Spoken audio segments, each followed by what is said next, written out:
Hello students and welcome back to Classiq Academy. Today's lesson we are going to explore a fascinating part of electricity called circuit diagrams, electrical symbols, conductors and insulators. We will learn how electrical circuits are represented using simple symbols, how to identify materials that allow electricity to flow and why some materials are used for safety purposes. So get ready to learn some exciting concepts of science in a simple and easy way. Let's begin our journey with Classiq Academy. Till now, we have been using real electrical components such as cells, bulbs, LEDs, switches, and wires to understand electric circuits. But imagine drawing all these components every time we want to represent a circuit. It would take a lot of space and effort. To solve this problem, scientists use circuit diagrams. So, a circuit diagram is a simple drawing of an electrical circuit in which different components are represented using standard symbols. These symbols make circuits easier to draw, read, and understand. The main advantage of using symbols is that everyone follows the same standard representation. As a result, circuit diagrams look neat and can be understood by anyone who knows the symbol. Now let us look at some important symbols. In the symbol of electric cells, there are two parallel lines of different length. The longer line represents the positive terminal or plus terminal. The shorter line represents the negative terminal or minus terminal. Battery is a combination of cells, so as you can see there are two cells connected. Electric lamp is represented by a circle in which we make this cross. Another interesting symbol is this LED symbol. In this symbol you will notice arrow pointing outward from the LED. These arrows indicate that the LED emits light when current passes through it. Now this is when the switch is on position and this is when the switch is in off position. These lines are used to represent wires.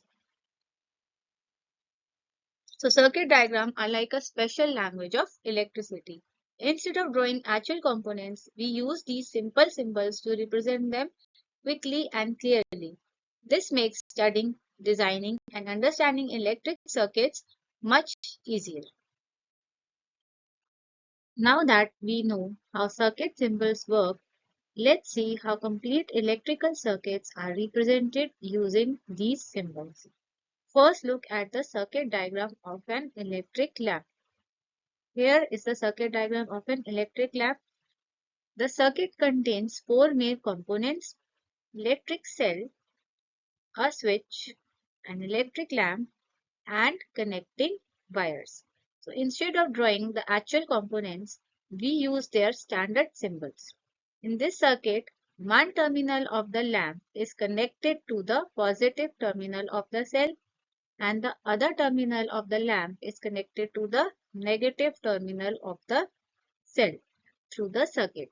When the switch is turned on, the circuit becomes complete. Electric current can flow through the circuit and pass through the filament of the lamp. As a result, the lamp glows. Now let us move to the circuit diagram of the LED. This circuit contains a battery, which is a combination of cell, and LED and connecting wires. Here, correct connection is very important. The positive terminal of the battery must be connected to the positive terminal of the LED and the negative terminal of the battery must be connected to the negative terminal of the LED. Only when these connections are made correctly can electric current pass through the LED and make it glow. If the connections are reversed, the LED does not glow because current can pass through an LED only in one direction. So although both circuits use the same idea of a complete path for current flow, LED requires proper polarity while an incandescent lamp can glow regardless of which lamp terminal is connected to which side of the cell. The key point to remember is that circuit diagrams use symbols to represent electrical components, making electrical connections easy to draw, study, and understand. Now let's learn something very interesting about circuit symbols. Have you ever wondered how people in different countries are able to understand the same circuit diagrams? This is possible because electrical and electronic symbols are internationally standardized. In other words, the symbol used to represent cells, bulbs, switches, LEDs, and the other components are the same all around the world.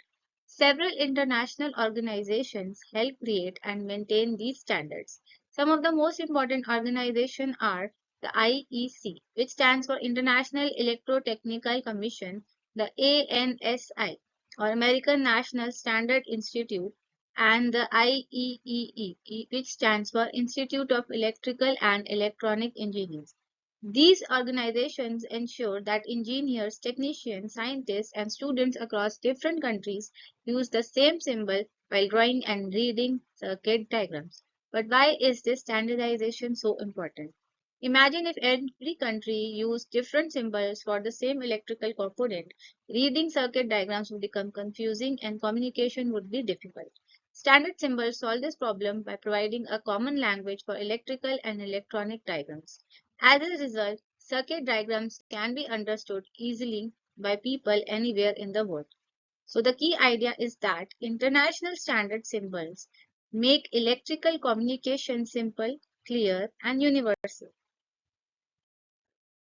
Now let us learn about two very important types of materials used in electricity, conductors and insulators. First, let us understand conductors. Materials that allow electric current to pass through them easily are called conductors.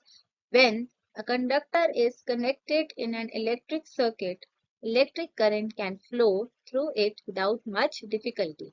Many metals are good conductor of electricity. Some common examples are copper, aluminium, iron, silver, and gold. Everyday objects such as keys, coins, and metal spoons are also conductors because they are made of metals. Because conductors allow the flow of electric current, they are used to carry electricity from one place to another. For example, the metal wire inside electrical cables is usually made of copper or aluminium. Now let us talk about insulators. Materials that do not allow electric current to pass through them easily are called insulators. These materials block the flow of electricity. Some common examples of insulators are plastic, rubber, wood, glass, paper, wax, and ceramic. Insulators are very important because they help us stay safe from electricity. They are used to cover electrical wires and equipment so that electric current do not pass through unwanted paths and cause electric shocks. So conductor and insulators have opposite properties. Conductors allow current to flow while insulators prevent current from flowing. Remember this simple rule. Metals are generally conductor, whereas materials like plastic and rubber are usually insulators. Now, let us see how we can identify whether a material is a conductor or an insulator using a simple electric circuit. First, let's test some materials such as key, coin, metal spoon, and aluminum foil. When these materials are connected in the circuit, we observe that the lamp glows. Here is the key and here is the lamp glowing. So what does this tell us? It tells us that electric current is able to pass through these materials. Since they allow the flow of electric current, they are called conductors. You may notice that all these examples are made of metal. In fact, most metals are good conductor of electricity, which is why they are commonly used in electrical wiring and devices. Now let's test some other materials such as plastic scale, rubber, eraser, glass bangle, wooden stick, paper strip, and candle wax. This time the observation is different. The lamp does not glow. See, here is a rubber eraser and here the lamp is not glowing. Now why does this happen? These materials do not allow electric current to pass through them easily. Since the flow of electric current is blocked, the lamp cannot glow.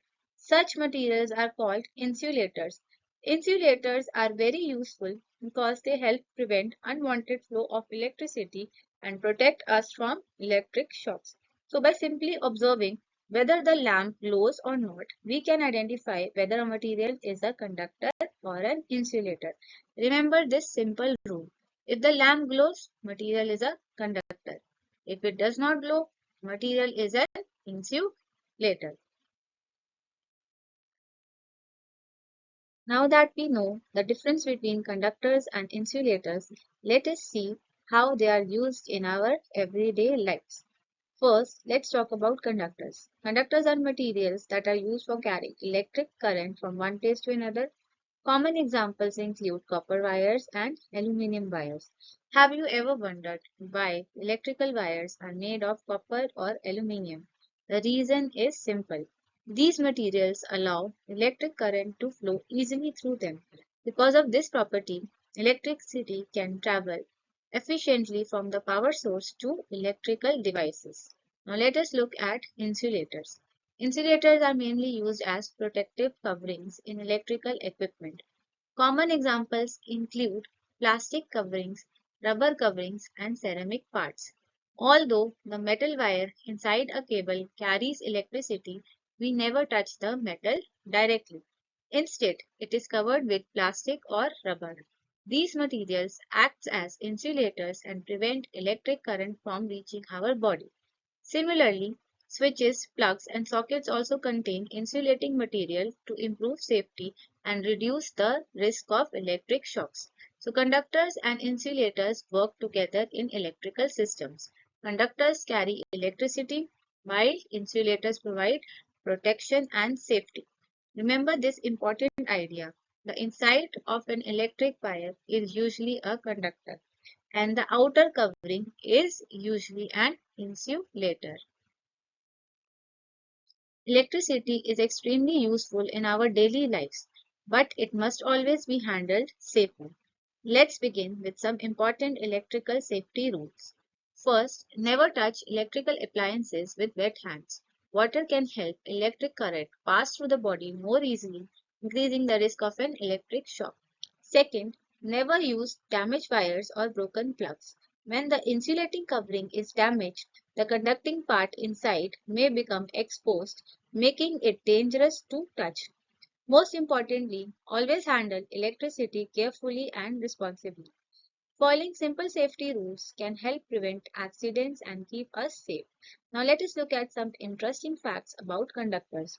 Did you know that silver, copper, and gold are among the best conductors of electricity? These materials allow electric current to flow very easily. You might wonder, if silver is such a good conductor, why aren't all electrical wires made of silver? The reason is that silver is expensive.